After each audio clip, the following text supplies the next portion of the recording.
ក្រសួងសុខាភិបាលប្រកាសពីការរកឃើញករណីជំងឺផ្ដាសាយបក្សី H5N1 ទៅលើកុមារីអាយុ3ឆ្នាំម្នាក់នៅខេត្តកំពង់ស្ពឺ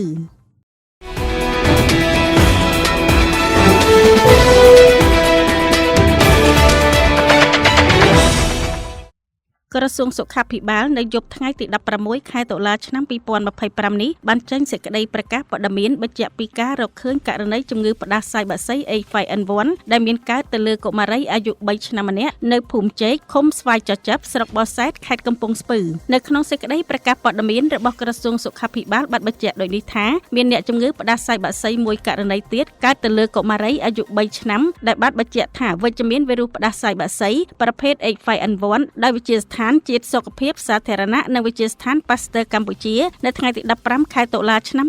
2025អ្នកជំងឺមានទីលំនៅក្នុងភូមិជែកឃុំស្វាយចចាប់ស្រុកបរសែតខេត្តកំពង់ស្ពឺមានរោគសញ្ញាគ្រុនក្តៅរាគក្អកនិងឈឺពោះបច្ចុប្បន្នអ្នកជំងឺកំពុងទទួលបានការព្យាបាលដោយយកចិត្តទុកដាក់ពីក្រុមគ្រូពេទ្យតាមការសាកសួរបង្ហាញថានៅផ្ទះអ្នកជំងឺនិងផ្ទះអ្នកជិតខាងមានមាន់ទាឈឺនិងងាប់ជាបន្តបន្ទាប់ប្រហែល1សប្តាហ៍មួយថ្ងៃកុមារឈឺក្រុមឆ្លើយតបបន្ទាន់របស់ក្រសួងសុខាភិបាលថ្នាក់ជាតិនិងថ្នាក់ក្រោមជាតិបាននឹងកំពុងសហការជាមួយក្រុមការងារនៃមន្ទីរកសិកម្មខេត្តនិងអាជ្ញាធរមូលដ្ឋានគ្រប់លំដាប់ថ្នាក់ធ្វើការអង្កេតស្រាវជ្រាវយ៉ាងសកម្មទៅលើការកើតឡើងនៃជំងឺផ្ដាសាយបក្សីនិងធ្វើការឆ្លើយតបទៅតាមវិធីសាស្ត្រនិងពិធីសាស្ត្របច្ចេកទេសស្វែងរកប្រភពចម្លងទាំងលើសត្វនិងមនុស្សនិងស្វែងរកករណីសង្ស័យនិងអ្នកប៉ះពាល់ដើម្បីទប់ស្កាត់ការឆ្លងបន្តក្នុងសហគមន៍ព្រមទាំងចែកជូនឱសថតាមមីភ្លូដល់អ្នកប៉ះពាល់ជិតស្និទ្ធនិងធ្វើយុទ្ធនាការអប់រំសុខភាពប្រជាពលរដ្ឋនៅក្នុងភូមិដែលកើតហេតុខាងលើ